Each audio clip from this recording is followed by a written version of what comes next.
nta na kimwe dukorera hano mu isi kitazagaragara imbere y'Imana kuri wa munsi w'urubanza uturindiriye.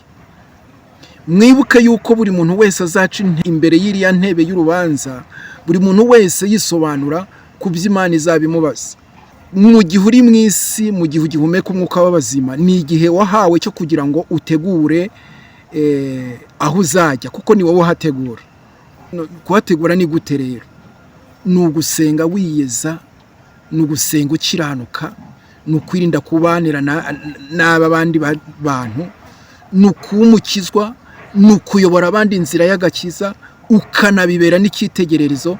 Abo ngabo bafite amakamba basezeranyijwe n'Imana, bazahabwa n'Imana ibashimira yuko bakoze neza bakiri mu isi, hanyuma ikababwira ngo nimuze mwishimane nanjye mu bwami bwanjye. Gerageje kuza hano kuri kamera rero mu buryo bwo kugira ngo nongere nkwibutse. Harya ubu ngubu impanda iramutse ivuze nonaha, ubu wowe urimo ndeba, iri joro impanda ikavuga, mu by'ukuri wataha utahukanye iki? Wajyana iki? N'iki Imana n'ukuri yazakwibukiraho? Ariko nimujye mutureba mutwumva, mujye mugerageza no gutora icyabafasha. Were kuzajya ureba gusa ngo uhite utambuke, kuko ahangaha ntituba twaje guhamba imbwa. Tubereyeho mwebwe, nubwo wenda hari abagira hano kuri kamera bakabivanga, ariko sinaje kukuyobya. Naje kukwigisha uburyo ukwiriye gusenga kugira ngo Imana ikumve. Naje kukubwiriza uburyo ukwiriye kwirinda icyaha n'igisa nacyo, kugira ngo umunsi wahingutse imbere y'Imana utazireguza yuko utigeze wumva. Rero tubereyeho kubabwira kugira ngo niwumva ugatsindwa n'urubanza, ukisuzuma ugasanga koko iki jambo rikubwira kigutsinda mu mutima wawe, ugorora inzira zawe, kuko iminsi umaze urayizi, ariko ibisigaje ntabwo uyizi. Bucya bucyana ayandi, niko umunyarwanda yabivuze. Bene data nshuti z'umusaraba, were kwinezeza ngo wumve yuko ubuzima bugomba kurangirira ahangaha. Oya, ni ukuri mu byo ukora byose haranira yuko Imana ikubonamo nk'igikoresho kizima. Mu gihe Imana igutije kubaho, koresha iki gihe cyawe neza. Koresha iki gihe cyawe neza. Nubyuka mu gitondo, wiragiza Imana, uyibwira uti Imana, wakoze kundinda iri joro. Hari benshi basinziriye, hari benshi bakuwe mu mubiri, ariko nge wanyongereye igihe cyo kubaho. None umpa imbaraga zo kugira ngo nere kwirirwa nabi kandi nere kugucumuraho. Mu byo ndi bukore byose mparanire kukunezeza no kugushimisha.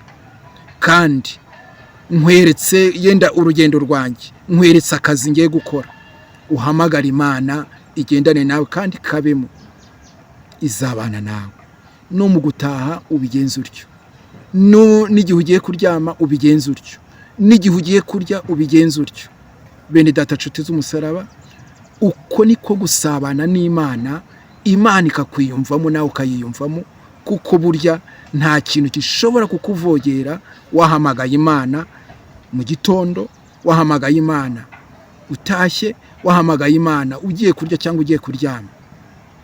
Imana ibona yuko uri hafi yayo. Niyo mpamvu ijambo ritubwira ngo nkunda bankunda kandi abanshakana umwete bazagera gute? Bazambona.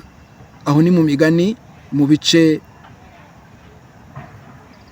8 ku murongo wa 17. Tugira umwete wo gushaka Uwiteka n'umutima wacu wose, ariko twirinda uburyarya. Bene data nshuti z'umusaraba, mureke dukorera Imana, mureke tuvuga Imana nta buryarya, nta tiku, nta bugambanyi, atari ugushaka views hano kuri YouTube.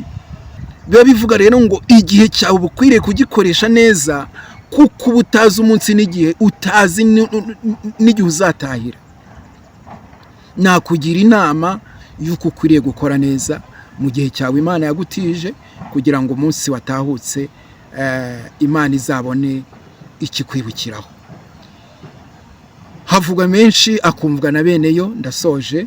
Yari Faustin Mwenyemari waguhuguriraga gusenga no kwegera Imana kurushaho mu bihe nk'ibi ngibi bigoye umugenzi. Shalom, shalom.